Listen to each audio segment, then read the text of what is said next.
They didn't ask. They just decided. And like always, I was expected to nod, smile, and make it all work. My name is Rachel Connors. I'm 28 years old, a senior accountant at a firm. No one outside of finance has heard of, and I live a quiet life in a quiet building with no drama and no damage. I've built everything I have from the ground up: my degree, my job, my credit score, even my kitchen table. No handouts, no shortcuts. But if you ask my family, they'd probably say, I'm the cold one. Not because I've ever yelled or walked out or done anything cruel, just because I stopped cleaning up their messes. You see, I have an older sister, Erin, 2 years ahead of me, but somehow always 5 steps behind. Erin has a way of making failure look like tragedy and making everyone else responsible for it.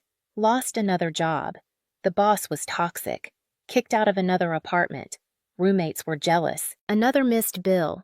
She's trying her best, and my parents, Carol and Frank, they never question it. They just pivot, rearrange, and if they can't fix it directly, they turn to me.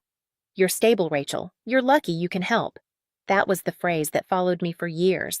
Help with the car payment, help with rent, help with bail, always help. And when I said no, the rare times I pushed back, they'd act like I was the one burning bridges. I learned early on my value wasn't in being loved, it was in being useful. But usefulness has limits, and they were about to find mine. Sunday dinner had a rhythm in our house. Same casserole, same table, same undercurrent of pressure disguised as politeness. That evening, something felt rehearsed. Mom greeted me at the door with a smile too wide to be sincere. You look so thin, sweetheart. Are you eating enough? Dad didn't say much, just a nod and a distracted, hey, kiddo. Erin was already at the table, scrolling her phone, avoiding my eyes like a teenager called into the principal's office. I knew the signs. When my mother acted sweet and my father went silent, it meant they were about to tell me something they knew I wouldn't like. We made it through the salad. Mom complimented the weather like it was an achievement. Dad kept refilling his glass, and Erin kept picking at her food like it might bite back. Then Mom set down her fork, folded her hands on the table, and gave me that practiced smile she saved for requests wrapped in guilt. Rachel, she began too softly. We've been talking. Erin's had a rough time lately, and, well, she's going to be moving in with you for a little while. Just like that. No question, no discussion. She said it like she was offering me cookies. Like, of course I'd say yes. I felt the room pause like they were waiting for me to resist, waiting for the pushback they could call selfish. I looked at Erin. She glanced up quickly, then away. My dad cleared his throat, already bracing for the argument. Instead, I smiled. Of course, I said lightly. If it helps Erin get back on her feet, I don't see why not. The silence that followed was sharp. My mother blinked, caught off guard. My dad exhaled like he'd dodged a bullet. Erin leaned back in her chair, smug, creeping across her face like moss. None of them noticed how still I went after that. How quiet they thought I'd caved. But what they didn't know, what none of them had thought to ask, was that I hadn't lived in that apartment in weeks. And I had no intention of letting Erin or any of them move into a place that no longer existed. I didn't wake up one day and decide to lie to my family. It took years of quiet disappointments, of guilt-wrapped favors and memory-hold sacrifices, of realizing that in my family, survival came with strings and being the strong one just meant being the most convenient to use. When I was 21, Erin's car got repossessed. She called sobbing. Said she couldn't get to her new job.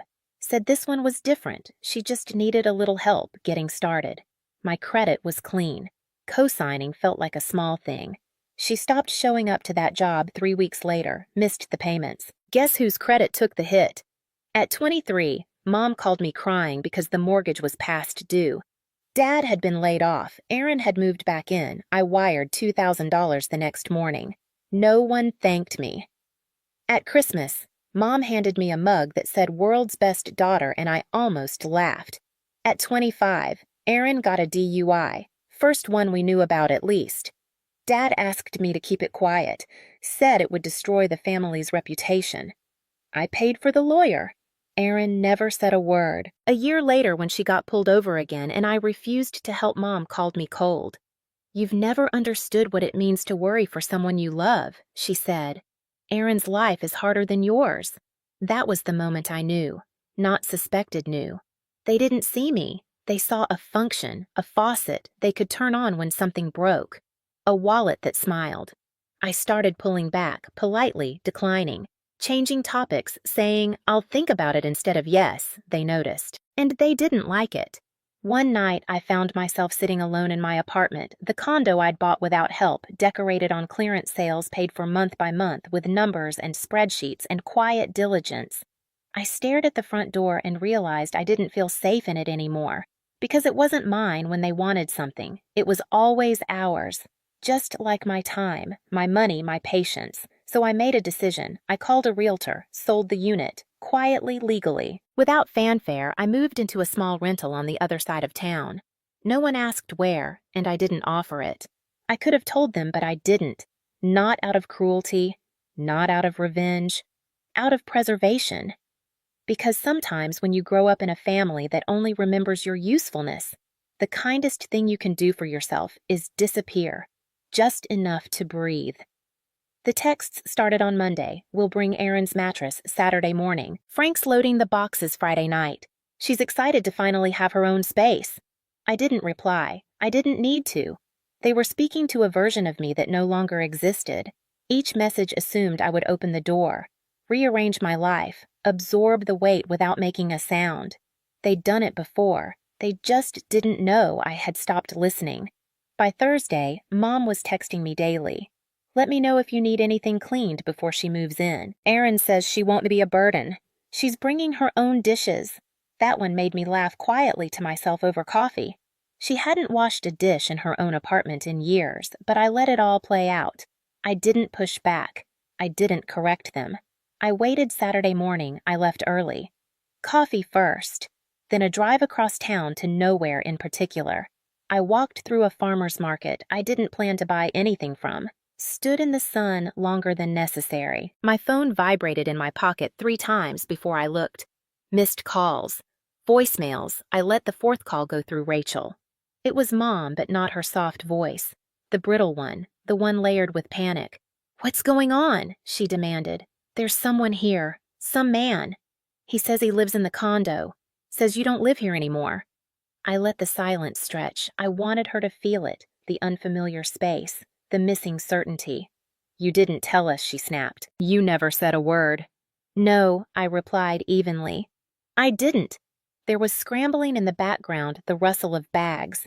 Dad's voice, sharp and low. "Erin saying something I couldn't hear?" "Rachel." Mom hissed. "What is this?" "I sold the condo," I said simply. "Weeks ago." "You what?" "I moved out." Quietly. I didn't think it mattered. No one asked where I lived, so I didn't say.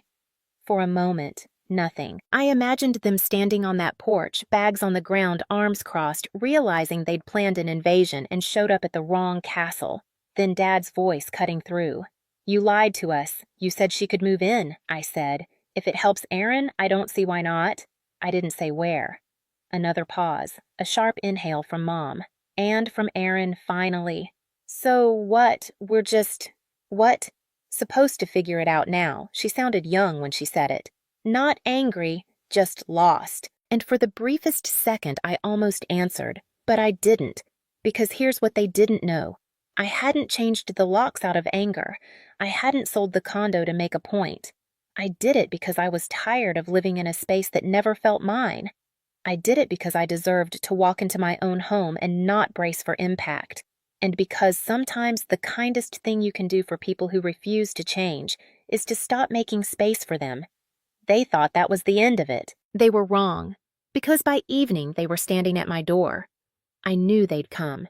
Even as I sipped my coffee that morning, even as I let their voicemails pile up, I knew Mom wouldn't let it go. She'd dig or call someone or show up just to prove a point that no matter how far I moved, I was still reachable, still obligated. By sunset, the knock came. 3 quick-clipped hits. The kind you hear when someone's trying to stay polite but is barely holding it together. I looked through the peephole. Carol, Frank, Erin, and a trunk full of boxes parked on the curb like it was moving day. I opened the door halfway. "You found me," I said, flatly. Mom looked flushed, her lipstick faded and hair pushed back like she'd run her hands through it too many times. "We tried calling," she said, voice tight. We didn't think you'd be here." "It's my apartment," I said, but you said Dad's voice was rising now. "You said she could move in. Now we're standing here with all her things, and you're acting like we're strangers." "I didn't move. I didn't raise my voice. I never said she could move in here. I said, if it helps Aaron, I don't see why not." "That was at the old place, which, if you recall, I don't live in anymore." Erin stepped forward, then her arms crossed. Her cheeks were red, but not from embarrassment, from fury. "This is petty, Rachel. You always act like you're so above everyone. But this is just cruel." I tilted my head. "You packed up your life and drove across the city to move into someone's apartment that you didn't even confirm still existed. That's not cruelty. That's entitlement." Erin's voice cracked. "You're my sister." "Yes," I said. "Cool, and you've spent years confusing that with free housing." Dad stepped between us, his voice edged with warning. "Enough, Rachel, we're not leaving. We've put up with a lot from you. You owe this to your sister." There it was.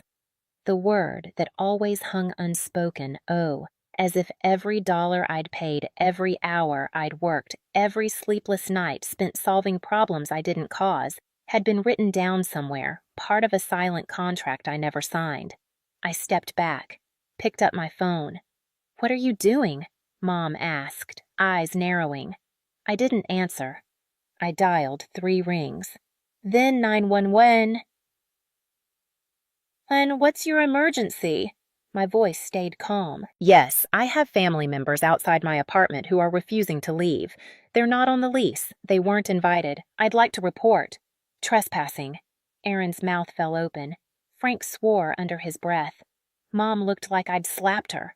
"Rachel," she whispered, almost pleading, "you're calling the police on your own family." "I asked you to leave," I said.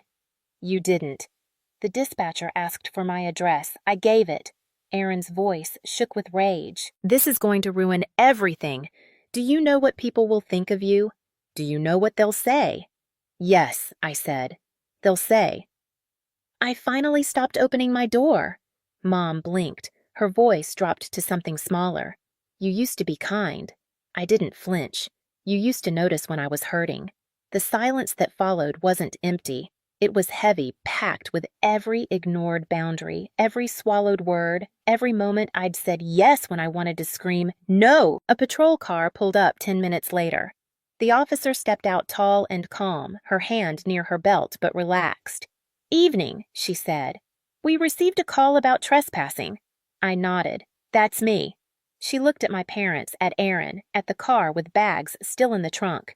"Ma'am, sir, I'm going to have to ask you to leave the premises." "This is our daughter," Frank said. "This is a family matter, and this is her residence," the officer replied, "which you're not allowed to occupy without permission." Erin looked like she might cry. "Or throw something, or both. You're going to regret this." "Rachel." "No," I said. "I've regretted almost everything up until this point. This is the first thing I'm sure of." The next day, I woke up to 12 missed calls, 5 from Mom, 2 from Dad, the rest from numbers I didn't recognize, cousins probably, or family friends I hadn't spoken to since graduation. Then came the texts. "Why would you do this to your own sister?" "Your mom is devastated. Erin's sleeping in her car." "Is that what you wanted?" I didn't reply. I just scrolled. Eventually I found it, a Facebook post from my mother. Public 3 paragraphs punctuated by heartbreak emojis and a photo of Erin as a toddler. "We raised both our daughters to care for each other, but one of them has forgotten what that means. We're heartbroken that Rachel, so successful, so fortunate, would turn her back in our time of need. Erin didn't deserve this. None of us did." Hundreds of likes, dozens of comments from people I hadn't seen since I was 12. Calling me selfish, cold, entitled. It wasn't new, just louder. I stared at the screen for a long time. Then, for the first time in my life, I posted back a thread. Simple, no flair, no hashtags. Screenshot the $2,000 transfer I made to cover the mortgage. Screenshot my name on Erin's car loan, followed by the collections. Notice a photo of the lawyer invoice from her DUI case. A timeline of every one-time favor I'd agreed to since I was 21. The receipt showing the sale of the condo. And finally, a message I'd saved. One Erin had sent me 2 years ago, calling me a boring robot because I wouldn't let her crash for a month. I ended with one line: I didn't abandon my family. I just stopped volunteering for emotional debt. I turned off my phone after that. Not because I was afraid, but because I didn't need applause. I just needed quiet, and for once, I had it. That night, the apartment was still. No noise from the hallway, no buzzing phone, just the quiet hum of the fridge and the occasional creak of old pipes shifting in the walls. I made tea, chamomile. It wasn't for sleep. I didn't need help sleeping anymore. It was for the ritual. A soft cup held in both hands, steam rising like forgiveness I hadn't asked for. My phone lit up once. Mom, then again. Erin, I didn't open the messages. I didn't have to. I knew the rhythm by now. Shock, anger, guilt, pleading. Always in that order. I blocked both numbers, not out of cruelty, not out of pride, but because not every door deserves to be knocked on forever. I walked out onto the balcony. It was cold, but not sharp. The kind of cold that reminded you you're alive. Below the city hummed along, people moving headlights, glowing someone walking a dog in a puffy coat, too big for spring. A neighbor 2 floors down waved when she saw me. I waved back. It was simple, that small gesture, but it was more real than most of the things I'd done out of obligation. Inside, I turned off the lights one by one, the living room, the kitchen, the hallway. No picture frames on the walls, no family photos, just quiet, just clean space. I didn't feel triumphant or bitter or broken. I just felt done. Done. Performing, done. Explaining, done. Being the spare oxygen mask for people who never learned how to breathe on their own. Somewhere out there, they were probably rewriting the story again, casting me as the villain or the cold one or the ungrateful daughter. Let them. I didn't come here to be loved. I came here to stop pretending I didn't vanish. They just told the story like I had, and now I've written it back.